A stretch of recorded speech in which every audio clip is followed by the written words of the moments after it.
Sanibonani, welcome back to Umkosinaphilile Ngiyabonga kakhulu for joining me. Thank you very much. Ungakhohlwa ukusubscribe, ulike video, ushare. Mangabe subscribe, thank you very much. Please like ke video, consider ukulike nokushare nokuthi uwabuke ama ads. Thank you very much for supporting Umkosinaphilile Ngiyabonga kakhulu. Now guys, I'm doing a review when it comes to Uthando Nesithembu episode 6 njengoba ke idlalile episode bafowethu siyazi ukuthi udlala ama episode amabili evekeni. So I'm still on episode 6 bafowethu. I want to talk about that particular part where umamkhulu she is meeting uLwandle to talk to uLwandle about a few things, right? Remember last time when umamkhulu which episode was that? 4 or 5 or 3, something like that, we saw umamkhulu ekhuluma nobaba uMzamseleku about ingane ezisithembu. Siyazi ukuthi kunohlelo ingane ezisithembu okungabantwana bakaMzamseleku. There's a particular incident that happened there. They were arguing, I do not know about what. Osinemseleku lapha. Remember nje ukuthi siya pretendana la. I'm sure you do remember that particular part. Kwaba ne-argument yabakhona lapha nabafowethu. Kwasho ukuthi uLwandle ubonisa i-anger lapha nabafowethu. His anger, I think kunama anger issues because wow. So ngiyacabanga ukuthi abazali bakhe when they were watching that particular I do not know that particular episode whatever, they saw ukuthi ikhona into okuzomela bahlale phansi noLwandle bakhulume naye ngayo. So bengicabanga ukuthi bazoba bonke umamkhulu nobaba uMzamseleku behlale phansi noLwandle bobabili, but I see umamkhulu address akhe A1 babeshile bona bayi2 beze bemeet ukuthi you know what, we will have to sit down with this boy sit discuss le ndaba ye-anger yakhe, because cabanga nje mezoba ne-anger enje with his siblings. So ungangukuthi mase ne partner yakhe kuthiwe konke okay manje they are having an argument banokungaboni ngasolinye, what's going to happen? He's going to raise his hand on his partner, you know what I mean? So yona nto babekhulume ngaye bathi kuzomela bahlale phansi naye bakhulume naye. So ke bengicabanga ukuthi of course they will be both of them, but umamkhulu ke uhlangana noLwandle uya address. I think she first addressed udaba lokuthi kwakhulunywa ngokuthi kwabiwa kwabantwana ubaba uMzamseleku ngazi uLwandle uMakhumalo, the connection there.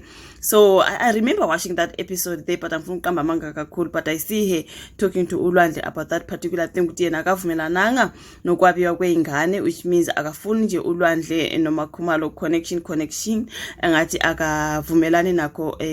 uLwandle ngathi yena akanankinga uyasho ukuthi uyakhumbula ma ukuthi baba wakho wathi ke ingane zizokwabiwa ntontoni abe sethi babkhulu ini ukwabiwa kweingane angizange ngivume since baba uMzamseleku sazobana namanye amakhosikazi basekhona umakhwela nje osazothola ingane mangabe ufuna ukwabi ingane zikhona ingane angase ubaba uMzamseleku mhlawumbe zabiwe something like that, because yena I think she's against it, she doesn't want. So Makhumalo was having a conversation on previous seasons, right? Makhumalo was having a conversation with uLwandle. So umamkhulu wanted to discuss that ukuthi njani mntakaba njani ngibona uhleli noma Kane ngathi ne discussion nje ngokwabiwa kweingane. What the hell was that? You know what I mean? Bese uaddress akhe udaba lolu lwe-anger, even though for me she didn't address it the way ngicabanga kumele address ngakhona. She didn't go deep. Angazi mhlambe tiba 80 thile. I feel like she was supposed to just sit down with him akhulume naye kahle. She just did it like a friendly thing. For me angizange ngibone aya kuyo deep kakhulu. Mhlambe basazoyenza beno baba uMzamseleku, maybe let me not rush ngoba laphana uvele wayithi 1212, you know what I mean? Uyayi address ke le ndaba ukuthi yakhumbula nje ngibona ke wena ienga laphana nabo sisipakho nabafowenu, like what the hell was that, you know what I mean? So she didn't address it the way okwenza kube nzima for me to kind of like speak about it, but ngoba uyithintile nami ngizoyithinta ke ukuthi okay, she did talk to uLwandle about those anger issues. uLwandle unama anger issues bafethu uyambona, and enye into engiyibona ngoLwandle unokudelela. You know uLwandle sihlezi singathi siyamcompare noMpumelelo sithi ya uLwandle is a good guy, is a quiet one, is humble. Unalento ye-anger unalento ye-anger engayiqondi bafowethu. Now that I watch more of uLwandle, I see ukuthi actually Mpumelelo we usually say no, uLwandle is better. Yeah, uLwandle, no, there is no better one here. Mpumelelo na ubhede yale ngabafazi. uLwandle na when it comes to attitude yakhe, I do not like the way he speaks when he speaks to his mother. ikhona nje lento yokuthi noma respond uma wakhe mayikhuluma nayo he just yazi ukhuluma nje kwabona umuntu umune discussion naye engathi uyakukhatha ukuthi qeda leyo discussion ngoba vela ngifuna ukukhuluma ngayo lento asivele siphume kuyo. He does that. Okay ma kulungile, like he just goes akuhambele phambili and just cut the conversation. Maybe that's why umamkhulu couldn't talk to him about it ngendlela mina bengifune ngayo. I do not know, because hayi man unale attitude man, you know. Ingane kumele mawukhuluma nayo uhlale phansi nayo umtshele ukuthi you know what, there is 1 and 2 and 3. Ngiyambona u1 wrong, u2 ungcono, u3 ebe you know, something like that. But he's not giving his mother that. Unale attitude nje. Why? You know what I mean? There's something about uLwandle engayithandi bafethu, like I don't like it. Unokudelela, you can see, okay, he's a quiet person, but he's rude. I'm sorry to say, but I'm just saying it the way I see it. Une attitude urude. Yabona mawukhuluma noMpumelelo ukhululeka kanjani, noma ngabe uMpumelelo ithandela abafazi bafethu, but unalento yokuthi uopen, unomusa, unothando. Usibindi nje he's just, you know.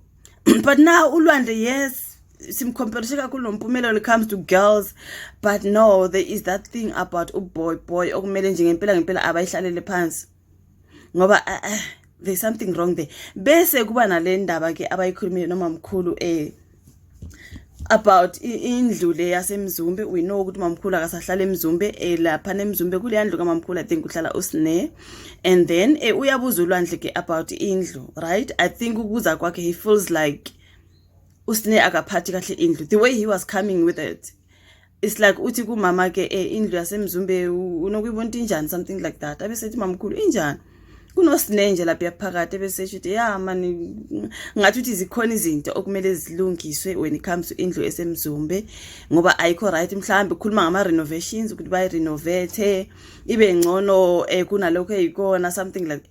For me I feel like he's saying he wants to do it. So when he wants to do it, maybe he wants to go and stay there. Like I do not know. I feel like that's what uLwandle is saying. But now kune issue yokuthi kunoSne lapha endlini. Kuthintwa leyo nto nje ngiyabona ke umamkhulu ending up calling uSne ukuthi uLwandle uthi indlu kanjani ne. uSne bese sayahlanya loyo ku right nje lapha endlini. I think uLwandle wants to move in lapha endlini.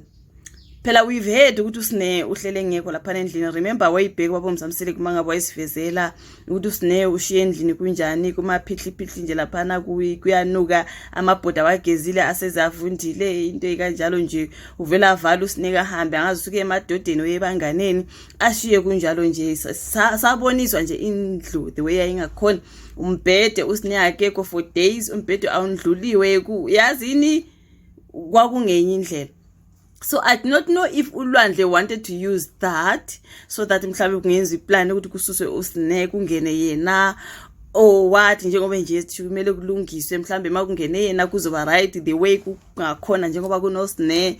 I don't know if that what he was saying, because he wasn't saying it in so many words, but when you look at him when he's having a conversation noma work, it's like he's saying that. To me it's like he's saying that. So makufonela uSne nayo vela khulumele ke uSne umama wakho uyakufonela, mama ngicela imali, like honestly ime ngifonile, can you just give me a chance to say what I'm calling you about? Ungathi uma ubamba ifoni vele ucela imali. Like honestly speaking, she asked for 200 rand.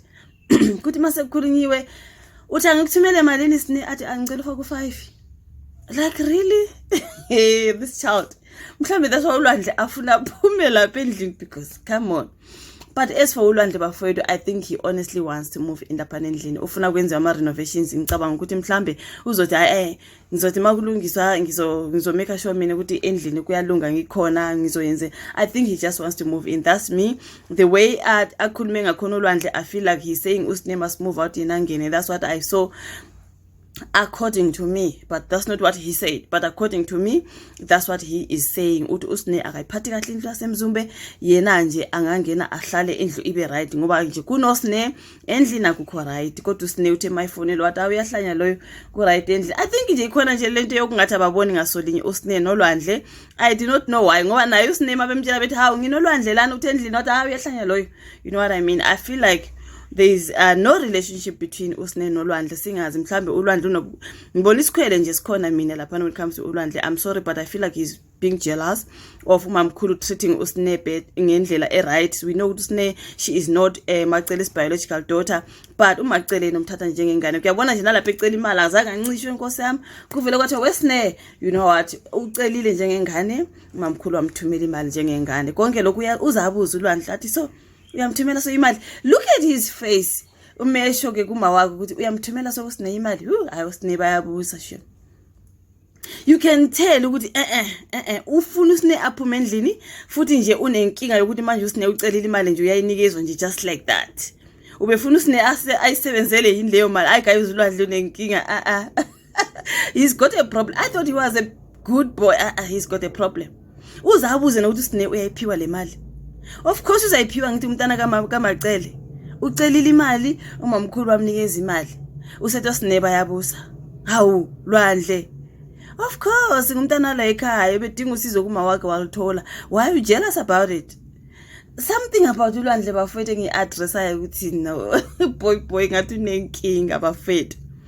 I can tell he wants to go and stay lapha endlini. Endlini ku right nje yena ufuna ukusebenzisa yonke amaphutha kaSne ukuze yena amove in endlini njengoba ethi nje kumele ku renovate, kumele wenzele ukuthi makungathiwa kuya renovate, of course uSne will be out. And he will make sure that Usne does not come back in kuzongena yena. I can see all that. But anyways, it is what it is. Let me not be long. I wanted to address uLwandle on this particular one video. Thank you so much for watching it. Say your thoughts on the comment section. No clip, no nothing, or rating in a strike. Ngokuzama ukuthi ngijabulisa abantu bathi usibonise leyo part intontoni wena mawukhuluma wawungasifakela bakamsele kubakhulu. Guys, kunemthetho la sisebenza. Hey, kunemthetho. So angazi nalabo bafaka ama full episodes bafethu mhlambe kunendlela abazenza esingazazi. But I can't, unfortunately. I cannot even a few seconds clip yothando nosithembu angikwazi ukuyifaka la. Even voice over usually bengizomute iclip ethile ngiyibeke on my screen asakwenzi nokukwenza nje sengivele nje ngiboshiwe nginecala ngihamba court case izophela after 3 months. So bafethu ke no clip ngizozikhulumela nje ngireview uthando nosithembu the way I'm doing. Thank you so much for watching ke ungakhohlwa ukulike, usubscribe, ushare futhi siphinde sibonane kwenye landelayo. Bye.